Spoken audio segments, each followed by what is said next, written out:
Director of the United Nations Population Fund, Ms. Annalisa Thompson-Flores, Director of the United Nations Educational, Scientific and Cultural Organization Liaison Office in Geneva, Ms. Christine Saloum, Representative of the International Coordination Meeting of Youth Organizations within the High-Level Steering Committee of the United Nations Youth Strategy, and Mr. Sang-Yeon Lee, Director of the Employment Policy Department at the International Labour Organization. Mr. Gilbert Hungbo, Director General of the International Labour Organization, will deliver his panel statement via video message.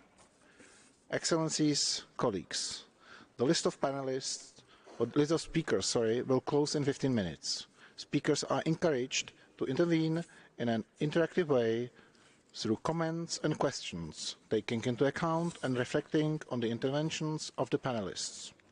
Let me remind you that the speaking time limit is 2 minutes for all and that a maximum number of 30 speakers will be accommodated.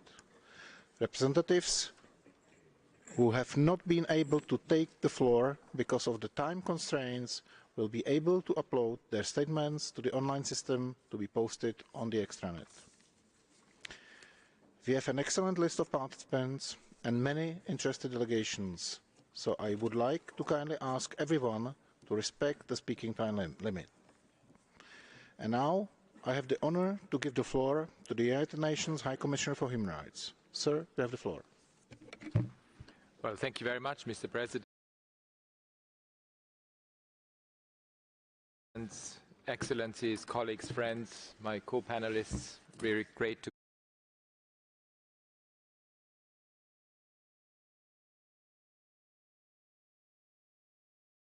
be here again.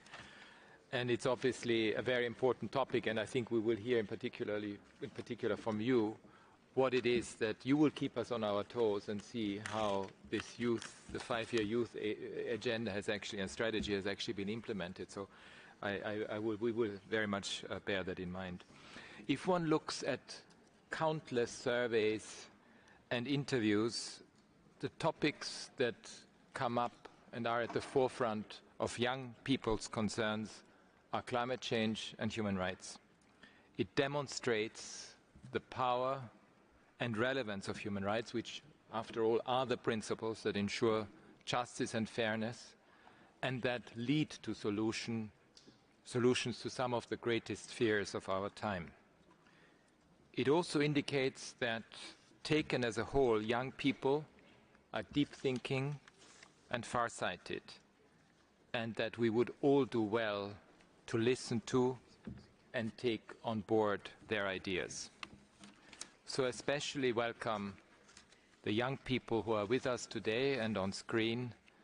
And it's really important that we hear and listen to you and that we learn from you in your strive for a better world. The purpose of this discussion is to ensure that the UN system is working to amplify your voices and to advance your rights, and that we are supporting you with tools and capacities that you need. 5 years ago,